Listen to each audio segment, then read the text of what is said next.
Today, I'll be drawing if Squid Game was cute part 2. Season 2 of Squid Game is finally out after years of waiting. A show where desperate people compete for money in a game of death. I just got done with season 2 and it was really good, with new characters and secrets. So let's dive in. Spoilers ahead. First up is Junhe and Chul-su. Junhe is the doll in Squid Game who appears during Red Light Green Light in both season 1 and returned in season 2. Basically a massive animatronic doll who has motion detectors in her eyes. Any players who fail at Red Light Green Light will be detected by Junhe and shot by snipers in the process. And if the timer runs out, you still die. I don't remember this being part of the game when I was a kid. But what about this guy? Well, his name is Chul-su and appears to be yet another animatronic doll having extremely similar features to Junhe. And it's confirmed at the end of season 2 that he will be appearing in season 3 of Squid Game, which is releasing in summer of this year. From what we can see, he wears a striped shirt and has a bowl cut hairstyle. As mentioned before, Junhe is based off of a girl from early South Korean textbooks. And right next to her in this photo, we see a boy who highly resembles the new doll. In the teaser, as the players enter the room, we see Junhe is standing directly across from Chul-su. Then the camera shows red and green lights, and the teaser ends. So it looks like it's likely Chul-su will be in a red light green light game with Junhe. But why would they suddenly have two dolls? Well, this isn't exactly the red light green light from before. Many fans are saying the new game will actually be London Bridge. There are many versions of this nursery rhyme, but the traditional Korean London Bridge game is called Dong Dong Dong Daeman. The game starts with two people facing across from each other, holding their hands up to form an arch, which acts as an imaginary bridge. While the nursery rhyme is chanted, the rest of the players line up and go cross under the bridge. At a certain point in the song, or when the song reaches its end and the lights turn red, the two people holding the bridge up put their arms down and trap whoever is in the middle, making that person out of the game. So basically, the goal of the game is to not get caught in the middle of the bridge and to get on the other side. And we can only imagine what the consequences of this would be in the Squid Games. Either the players will be shot like usual, or possibly even crushed by the dolls. In my first video, I drew the doll as a little schoolgirl holding a tray of Dalgona cookies. So I thought this time I'd draw them both sharing the cookies together. Also, at first I thought they'd be brother and sister, but apparently Chul-su is called Junhe's boyfriend? So there's that. Anyways, I think this turned out super adorable. In the sneak peek of season 3, we can also see that Junhe's outfit is different colors. So I was sure to include that in my drawing. Here's the boy and girl doll from Squid Game.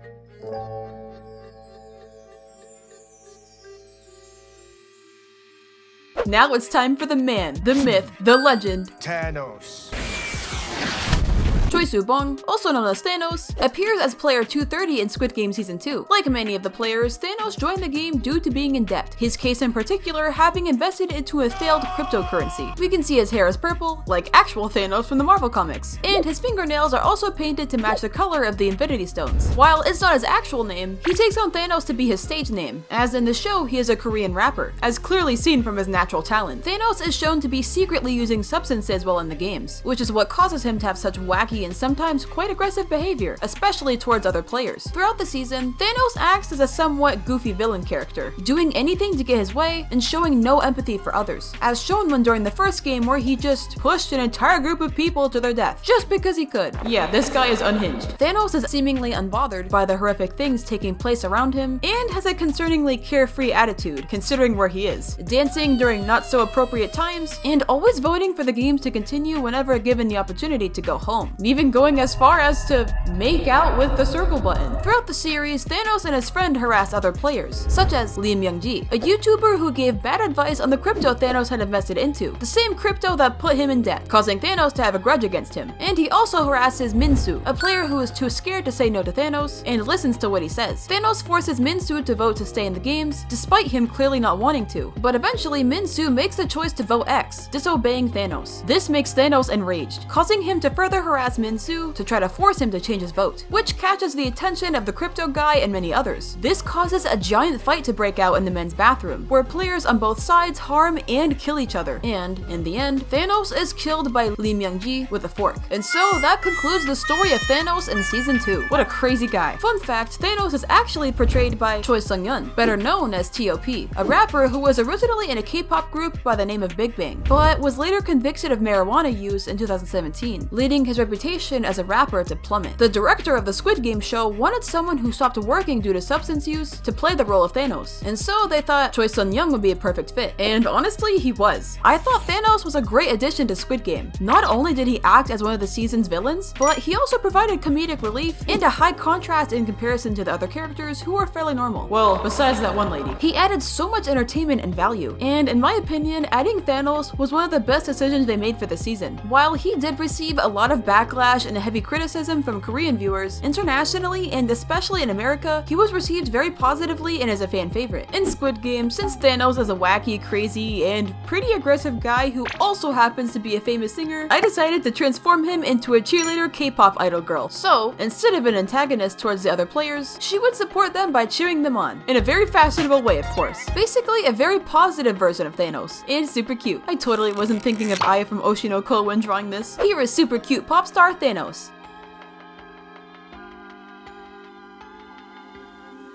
Up next are the Pink Soldiers. The Pink Soldiers are basically the symbol of the Squid Games, the ones who manage the games on behalf of the frontman. I've drawn one of the guards before, but today I'll be focusing on all three types of guards: the circles, triangles, and squares. While every soldier wears the same pink suit to remain anonymous, the different symbols determine their ranking and roles in the games. The lowest rank are the circle masks, also known as the workers. These guards have the duty of cleaning up, taking care of bodies, organizing the next game, and giving food to contestants. The workers, unlike the positions above them, do not need to speak, as their job is to not give instructions or commands. They also have no weapons, and do not speak to their superiors unless given permission. Next ranking is the triangle masks, also known as the soldiers. These are the ones we see the most in the games, as their job is to eliminate players who lose the games, as we saw much of in Season 1 during the Dalgona Challenge and Marble Games. They also are the ones who shoot players detected moving in red light green light, which wasn't clearly shown in Season 1. But now we know the doll isn't the one who shot the players. They also prevent contestants from breaking the rules. And lastly are the square masks, also called the managers. These are the men that the frontman trusts the most and are given the most important roles, like saying the rules and instructions to the players for the games, as well as organizing all other guards and making sure they follow the rules and do their jobs. I think it's pretty cool each shape has a different status, and so that gave me the idea for drawing a trio of 3 cute masked girls with their personalities aligning with their roles in the games. In the middle is the square girl, the leader of the group. As the manager, I drew her as the smart, assertive type. She has a serious facial expression and her arms are crossed. She makes sure the other two stay in line. Next is the triangle mask on the right. She's the violent one, the one who's always performing the executions and eliminating any players who fail. Because her job is killing people, I thought I'd draw her looking a little crazy. She really looks like she loves her job though. Lastly, on the left is the circle mask. Being the lowest rank of the trio, she's very timid and shy, always afraid to make mistakes, so she makes sure she obeys all orders to not make her superiors upset. I also like to think she really looks up to the square mask. Maybe she even has a crush on her. It was so much fun drawing all these cute pink soldier girls with very different personalities, and I think they turned out really awesome. What do you broskies think of this trio? Here are the pink guard girls from Squid Game.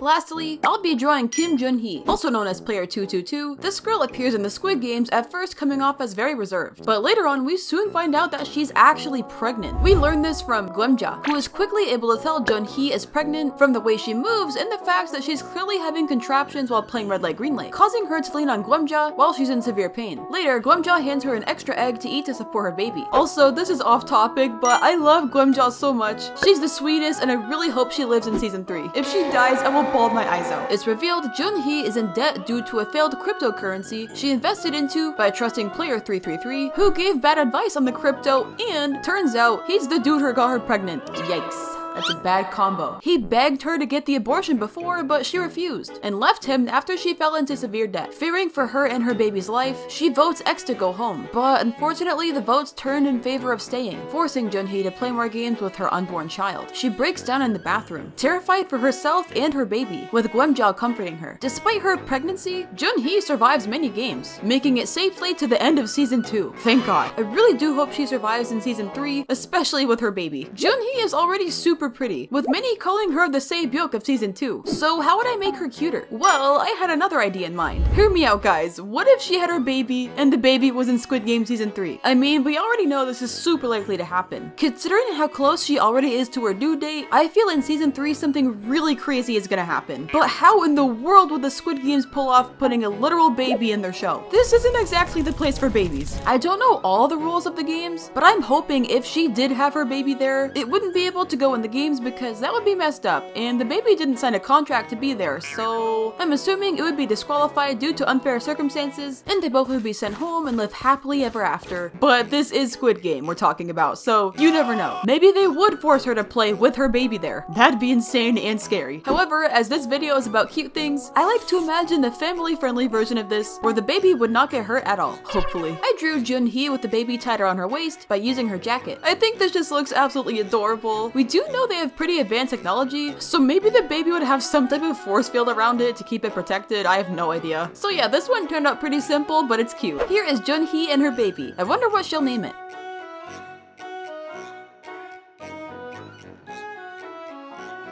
Hey broskies, thanks so much for watching. This was If Squid Game Was Cute Part 2. While Season 2 wasn't as good as Season 1 in my opinion, there were still some moments that made me really emotional and it had great characters. So to me, overall, it was a great season. I'm excited to see what comes next. Also, I'm sorry if I mispronounced any names. Let me know if I did in the comments. Okay, bye!